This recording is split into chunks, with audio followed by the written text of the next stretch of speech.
Se alguém me dissesse que um dia eu ia perder tudo, meu marido, meus filhos, a minha própria família, eu teria dito que essa pessoa estava louca. Mas hoje eu sou essa pessoa. E essa é a minha história. Eu fui criada como testemunha de Jeová. Por mais de 30 anos da minha vida, eu acreditei que estava fazendo a vontade de Deus. Mas quando abri os olhos, quando finalmente tive coragem de sair, eu descobri o preço brutal da liberdade. Infância dentro da organização. Desde que eu me entendo por gente, a minha vida era controlada por regras. Não existia Natal, não existia aniversário, não existia Dia das Mães. Eu cresci achando que tudo isso era errado. Enquanto meus primos enfeitavam árvores de Natal e ganhavam presentes, eu ficava em casa com uma revista na mão, aprendendo por que isso era coisa do diabo. Meus pais eram rígidos. Eles acreditavam que estavam me salvando. A gente não assistia desenho animado do mundo. Eu lembro de um dia na escola quando a professora colocou um filme da Disney. Eu fui a única que teve que sair da sala. As crianças ficaram me olhando como se eu fosse um alienígena. Naquela época, eu só queria ser aceita. Mas desde cedo eu aprendi que ser do mundo era errado. E que se eu fizesse amizades com as pessoas de fora, Jeová ia se entristecer. Aos 6 anos, eu já sabia recitar textos bíblicos de cor. Aos 7, eu já andava de porta em porta com a minha mãe, batendo em casas e oferecendo revistas. Te lembro até hoje da primeira vez que alguém me xingou na porta. Eu tremia. Me senti culpada. Mas minha mãe apenas disse: "Fique feliz. Você está sendo perseguida como Jesus." Eu era uma criança, mas já carregava um peso enorme nas costas. A pressão para se batizar. Quando eu fiz 12 anos, comecei a perceber que todo mundo ao meu redor esperava algo de mim. Na congregação, os olhares, os comentários, tudo girava em torno do batismo. Sua idade já está chegando, né? Já pensou em se entregar a Jeová? Me diziam que se eu morresse sem me batizar, talvez Jeová não me ressuscitasse. Eu não queria morrer no Armagedon. O medo que eu sentia era real. À noite, eu sonhava com destruição, fogo, pessoas gritando. E eu, entre elas, implorando para Deus me perdoar. Com 14 anos, eu fiz o que todo mundo esperava. Me batizei. Foi num congresso lotado. Lembro da água fria, da roupa branca grudando no corpo. E eu tentando sorrir para minha mãe, que chorava de orgulho. Mas por dentro, eu só sentia vazio. Eu nem entendia de verdade o que aquilo significava. Mas a partir daquele momento, eu estava oficialmente presa. Adolescência e repressão. Quando entrei na adolescência, tudo ficou ainda mais difícil. Minhas colegas falavam sobre festas, roupas, música. E eu? Eu não podia ouvir quase nada. As músicas que eu gostava? Do mundo. As roupas que eu queria usar? Indecentes. E assim eu comecei a me sentir sufocada. Na escola, o bullying era constante. Os meninos me chamavam de testemunha da revista. Faziam piadas sobre eu bater nas portas. Teve um dia que um deles colou-se uma sentinela na minha mochila com durex. Eu só vi quando entrei na sala e todo mundo começou a rir. Eu saí correndo para o banheiro, trancada, chorando, enquanto uma voz dentro de mim dizia: "Isso é por Jeová, suporte." E mesmo assim, eu continuava tentando me encaixar. Só que qualquer passo em falso, eu era levada para os anciãos. Teve uma vez que uma colega da escola me marcou numa foto no Instagram. Era só uma selfie nossa, sorrindo.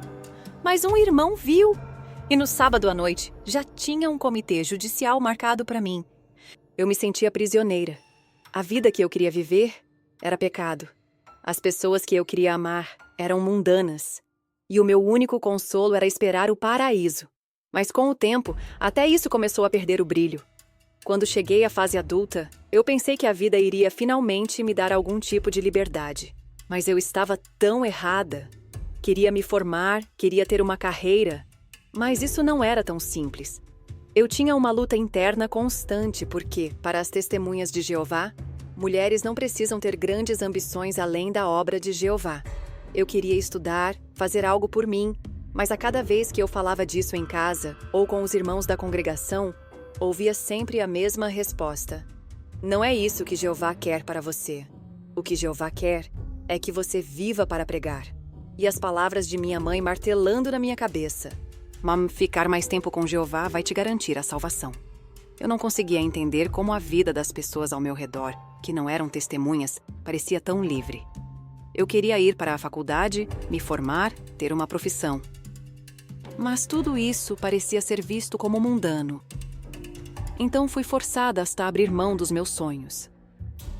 Aos 21 anos, conheci o Marcos. Ele também era testemunha de Jeová, e como todo bom testemunha, foi amor à primeira vista. Mas com regras muito rígidas. No começo, parecia que a única liberdade que a gente tinha era o direito de namorar dentro dos padrões. A gente não podia ficar a sós em nenhum momento. Sempre tinha que ter um irmão ou uma irmã por perto. Mesmo que a gente só quisesse ir ao parque, caminhar um pouco. Nada de encontros sozinhos. Nada de beijos apaixonados. Na verdade, era uma luta constante contra a tentação. O Marcos até tentou me convencer a ir para a praça uma vez, para pegar um sorvete. Mas eu fui chamada de pecadora pelo simples fato de pensar em sair sem supervisão. Era como se a minha própria vontade fosse considerada errada. Foi assim que eu vivi durante o namoro. Não tinha nada de namoro como os outros casais. Era só uma obrigação. Nós dois cumpríamos as regras. E o que deveria ser um momento de descoberta e alegria se transformava em uma prisão. E depois, claro, casamos. Era o que se esperava. O que as pessoas da congregação esperavam de nós. Mas o despertar e a dúvida. Quando me casei com o Marcos, imaginei que tudo finalmente faria sentido. Fomos morando juntos, seguimos o script. Casa, trabalho, reuniões, pregação. Mas logo no início do casamento, percebi algo que me fez sentir um desconforto imenso. Eu não era só a esposa do Marcos. Eu era a esposa testemunha de Jeová. E mais uma vez, a liberdade parecia estar escorrendo pelos meus dedos. Sabe, quando você casa dentro da organização, parece que o mundo gira em torno de cumprir obrigações religiosas.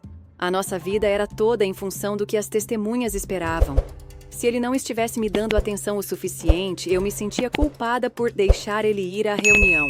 E, de repente, o que era para ser uma relação de apoio, compreensão e afeto, virava uma troca constante de acusações e medos. O medo de ser julgada, o medo de ser perseguida por não estar fazendo a coisa certa. Mas o maior medo que eu tinha, e que ninguém da congregação parecia perceber, era sobre minha filha. Quando minha filha nasceu, eu senti uma pressão imensa para que ela seguisse o mesmo caminho que eu. E, sinceramente, eu fiquei com medo. Medo dela crescer da forma como eu cresci, reprimida, sem liberdade para escolher o que queria ser. Eu olhava para ela e via uma criança que já estava sendo moldada pelas mesmas correntes invisíveis que me aprisionavam. Eu tinha o medo constante de que ela um dia fosse chamada de apostata. Ou pior, que ela fosse excluída porque não seguisse todos os passos à risca. Eu comecei a me perguntar: será que isso é mesmo o melhor para ela? Mas me convenceram de que isso era o único caminho, a única maneira certa. Naquele momento, foi como se o meu coração se partisse em 1000 pedaços. Eu não queria que ela sofresse a mesma repressão que eu sofri, mas a única coisa que eu podia fazer era ser uma boa testemunha de Jeová, como minha mãe queria. Mas no fundo, eu sabia que estava alimentando a mesma prisão para ela. O dilema interno e a crise de fé. O tempo foi passando, mas a pressão só aumentava. Eu fui me sentindo cada vez mais infeliz. Meus próprios desejos e dúvidas não podiam ser expressados, porque na congregação, questionar era visto como um sinal de fraqueza espiritual. Mas a crise começou dentro de mim. Quando olhava para minha filha, para o Marcos, para onde a nossa vida, não podia mais ignorar a dor. Eu tinha medo de viver a vida inteira assim, sem poder ser eu mesma. Aos poucos, percebi que a fé que eu tinha não era a minha. Era uma fé que me foi imposta, desde a infância. E, nesse momento, eu sabia que não era mais capaz de viver uma mentira. Eu queria liberdade. Mas, mais do que isso, eu queria uma verdade minha. Eu comecei a questionar tudo o que eu acreditava ser a verdade. Será que a verdade estava ali no que me diziam nas reuniões? Será que realmente existia um fim do mundo iminente? Ou será que aquilo tudo não passava de uma manipulação? A saída da organização. Eu sabia que minha vida nunca mais seria a mesma depois daquela noite. Havia algo dentro de mim que não me deixava em paz. Eu já não conseguia mais ver a beleza de servir a Jeová. Não conseguia mais ver sentido em seguir regras que não me faziam bem. Foi quando tomei a decisão. Eu sabia que, se saísse da organização, tudo mudaria. Mas eu não conseguia mais me prender àquelas correntes, e algo dentro de mim gritou por liberdade. Fui até a reunião, sentei lá e no fundo sabia que seria a última vez que faria aquilo. Acho que, naquele dia, eu realmente me libertei. Foi um processo doloroso, mas necessário. Quando fui contar à minha família, a reação deles foi ainda mais dolorosa. Minha mãe não me olhou mais da mesma forma. Ela simplesmente me disse: "Você não sabe o que está fazendo. Você está se afastando de Jeová, e isso vai te custar caro."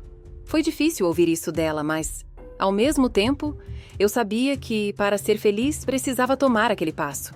Eu fui afastada. Fui excluída da congregação. E com isso, perdi toda a minha rede de apoio. Fiquei completamente isolada. O divórcio e a rejeição da família. Como se não fosse suficiente ter perdido todos os meus amigos e familiares dentro da organização, o divórcio chegou como uma consequência da minha decisão. Marcos não aceitou o fato de eu sair. Não entendeu o que eu estava passando. A pressão dele para que eu voltasse foi insuportável. E eu, com medo de perder a única pessoa com quem eu compartilhei minha vida por tanto tempo, tentei resistir. Mas não dava mais. O casamento estava quebrado. Ele me acusava de ser apostata. Me dizia que eu estava indo contra Deus. Foi o fim. Nos divorciamos. E com isso, toda a minha história na organização chegou ao fim. O pior, no entanto, não foi o divórcio. O pior foi perceber que nem minha filha queria mais falar comigo. A rejeição da minha família foi devastadora.